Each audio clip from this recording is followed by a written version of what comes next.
Hey, Japan has made clear they're not going to be bullied on the trade stuff. Remember when the Trump administration told us that countries are going to be lining up to make trade deals? They're going to be just desperate to get a trade deal done with the United States after Trump put in place tariffs.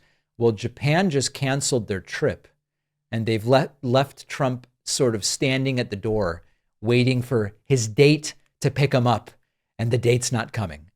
Trump came into office again, promising that America First trade policy was going to make other countries desperate to cut deals and to cut the deals on Trump's terms, importantly. And a terrified, begging Japan and China and every country would just be terrified and begging to come to the table and make a deal because they need us more than we need them, we were told. Fast forward to today. Japan's top trade negotiator has canceled his trip to DC. It hasn't been postponed because of bad weather. It hasn't been delayed because of an emergency, just canceled. And the reason is that Tokyo says there are technical problems with the deal. It's not even at a point where they want to negotiate. This is what diplomats say to communicate. We're in no rush. You don't have the cards. You just don't have the cards. Now, this was supposed to be the moment where Trump's tariffs, 25% on Japanese cars until they agree to terms, this was going to make Japan fold. They were going to be so desperate and eager to stop this. They would say, sir, we'll accept anything. And instead, what's happening is, number one, the White House already cut the tariffs from 25 to 15%, negotiating against themselves. And Japan is still not signing. Japan is still not even coming to the United States. And what they now want is for Trump to amend the reciprocal tariffs and lock in that there will be no stacking of tariffs, meaning even on the 15%, nothing else is going to be added. Trump gave that to the EU.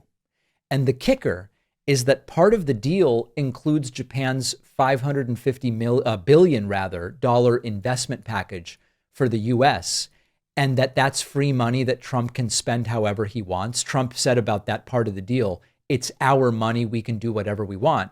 Japan is saying, wait a second, that's not true. Those monies are going to be split and decided on based on who puts in what.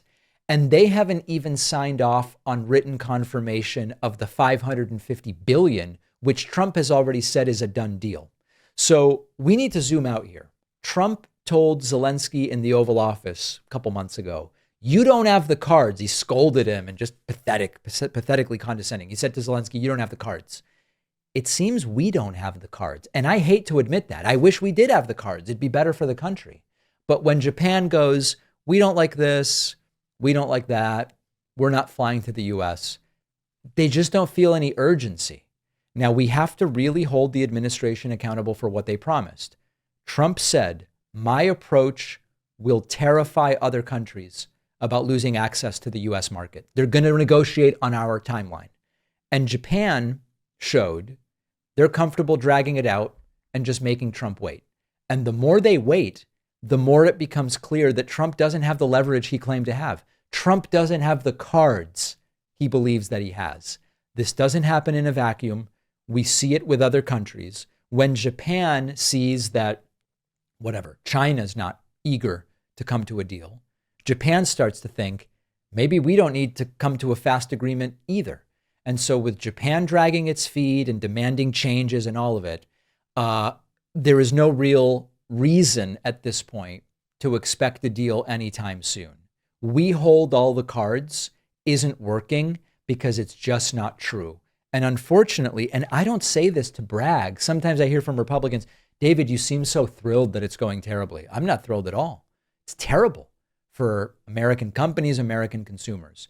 But it seems to be the reality that we just don't have the leverage we thought we did, and other countries are making deals amongst themselves. It's going to be bad for Americans. It already is. We've got a great bonus show for you today. We will talk about Putin continuing to pound Kyiv, ignoring everything Trump said to him.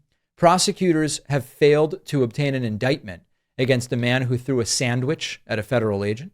And 25 countries are suspending postal services to the United States over the tariffs. This is not good for average Americans. Another fail. All of those stories and more on today's bonus show. Sign up at joinpakman.com.